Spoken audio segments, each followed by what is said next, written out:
오늘 영상에서는 2021년 첫 거래일을 맞기 이전에 2020년 한 해 동안의 주가 흐름을 빠르게 한번 짚고 넘어가 보겠습니다. 지금 보고 계신 차트는 코스피 종합주가지수 차트입니다. 지난 3월 코로나 사태로 인해 코스피 종합주가지수는 무려 35% 가까이 급락을 하였습니다.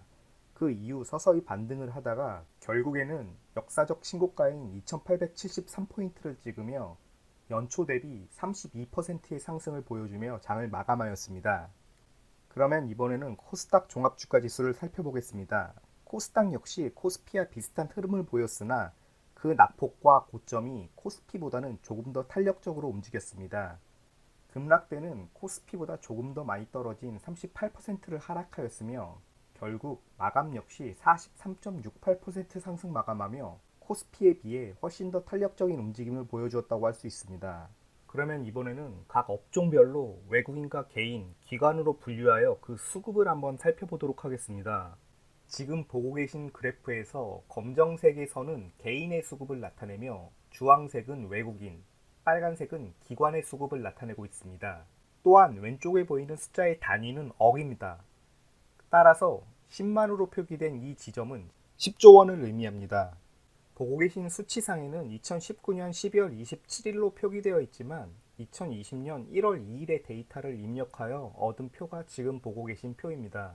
이 표에 의하면 개인이 2020년 연초부터 마지막 거래일까지 50조에 가까운 금액을 누적 순매수하였음을 알 수 있습니다. 그리고 외국인은 코로나 급락 사태가 시작된 3월 초부터 주식을 급격하게 팔아치웠습니다. 가파르게 주식을 매도하여 7, 8월에는 거의 30조 원에 육박하는 금액을 순매도하였습니다. 이후 지속하다가 11월쯤에 순매수 전환을 하는가 싶더니 결국에는 매도를 지속하면서 2020년 장을 끝냈습니다. 기관 역시 1월부터 꾸준히 팔다가 6월부터 본격적으로 순매도를 지속하여 10조 원에 가까운 금액을 석 달 동안 팔아치웠습니다. 또한 기관의 매도 행진은 여전히 유효한 것으로 파악되고 있습니다. 다음은 코스닥입니다. 코스닥에서는 개인이 정말 꾸준하게 순매수를 기록하며 15조 원 넘게 한 해 동안 순매수를 하였습니다. 반면에 기관은 개인과는 정반대의 흐름을 보여주며 지속적으로 순매도를 하여 10조 원 이상의 순매도 물량을 기록하였습니다. 외국인은 기관에 비해 순매도의 폭은 작지만 여전히 순매도 행진을 보이다가 11월 말 이후 코스닥을 순매수하면서 결국에는 보합 수준에 머물렀습니다. 이번에는 전기전자 업종입니다. 전기전자 업종의 누적 순매수는 개인이 3월 이후 급격하게 순매수를 유입하였습니다. 이는 아마도 동학개미운동이라 일컬어진 삼성전자 주식을 순매수함으로써 벌어진 현상일 것입니다. 이때 이 두 달간의 기간 동안 개인이 거의 15조 원의 금액을 순매수하였으며 매수와 매도를 반복한 끝에 결국에는 개인이 전기전자 업종에서 15조 원 이상을 순매수하며 2020년을 마무리하였습니다. 반면 전기전자 업종에서 외국인은 개인과 정반대의 흐름을 보여줬습니다. 3월 이후 10조 원 이상의 물량을 전기전자 업종에서만 팔아치웠습니다. 그 이후 조금씩 만회를 하였으나 역시 12월 이후 다시 순매도로 전환하며 장을 마감하였습니다. 기관 역시 꾸준히 순매도한 모습을 볼 수 있습니다. 이번에 보고 계신 그래프는 금융업입니다. 금융업은 개인이 꾸준히 매수를 지속하며 8조 원 이상 사들였습니다. 반면 외국인은 6조 원 이상을 팔아치웠으며 기관은 누적으로 2조 원 이상 팔아치웠습니다. 이번에 보시는 그래프는 서비스업입니다. 서비스 업종에 속하는 대표적인 종목으로는 네이버와 카카오 등의 인터넷 관련주와 NC소프트와 넷마블 등의 게임주 등이 서비스 업종에 포함되어 있습니다. 서비스 업종에서 특이한 점은 개인이 순매수를 한 시점인데 앞에서 봤던 전기전자 업종의 경우 코로나로 인해 급락했던 3월부터 개인의 순매수가 급격하게 유입된 반면 서비스 업종의 경우 개인은 7월이 되어서야 순매수의 양을 본격적으로 늘리기 시작하였습니다. 그리고 7월부터 누적 순매도를 지속하고 있던 외국인이 최근 들어 순매수로 반전하였다는 것은 긍정적인 신호로 해석할 수 있다고 볼 수 있겠습니다. 이번에 보실 업종은 화학입니다. 화학 업종의 경우 다른 업종들과 마찬가지로 올해 연초까지만 하더라도 개인이 매수 우위를 보였으며 외국인과 기관은 매도 우위를 보였습니다. 그러나 10월 이후 외국인이 급격하게 매수세를 유입함으로써 결국에는 2020년 말에는 5천억 원 이상의 매수 우위를 보이며 마감하였습니다.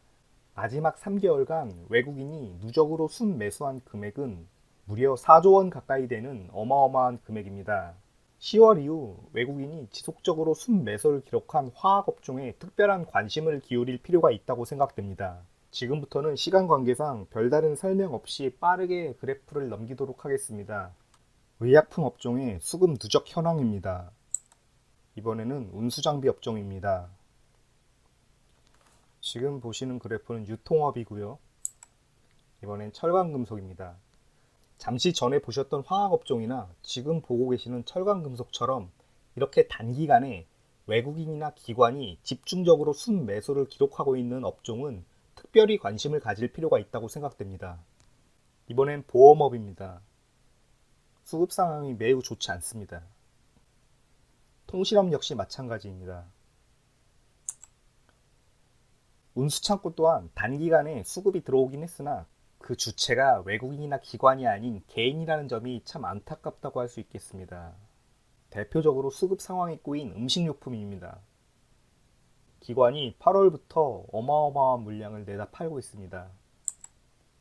기계업종의 경우 단기간에 외국인의 수급이 유입되었지만 그만큼 개인 역시 유입되었기 때문에 이는 좀 더 추이를 지켜볼 필요가 있습니다. 증권업종의 경우 외국인이 지속적으로 매도하다가 6월 이후 반등을 모색했던 업종입니다. 그러나 2020년 12월이 되면서 기관은 팔고 개인은 매수를 하는 수급 여건이 악화되었습니다. 전기가스업의 그래프입니다. 건설업의 경우 기관의 순매수가 유입되긴 하였으나 그 이상으로 외국인이 순매도하는 모습을 보여주었습니다. 또한 개인 역시 순매수를 지속하고 있기 때문에 좀 더 신중하게 접근해야 할 필요가 있겠습니다. 이번에 보는 업종은 비금속입니다. 대표적으로 좋지 못한 업종인 은행입니다. 개인이 순매수를 주도하고 있으며 기관과 외국인은 순매도를 지속하고 있습니다. 이번에 보신 업종은 섬유유복입니다. 그리고 이번엔 종이목재입니다. 마지막으로 의료정밀 업종입니다. 지금까지 코스피의 전 업종을 살펴봤습니다.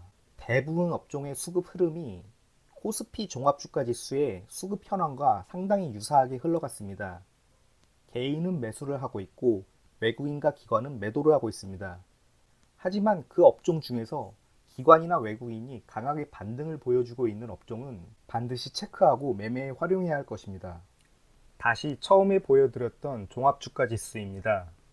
앞서 말씀드렸다시피 현재 코스피는 사상 최고가를 기록하고 있으며 이동평균선 또한 정배열로 굉장히 보기 좋은 모습입니다.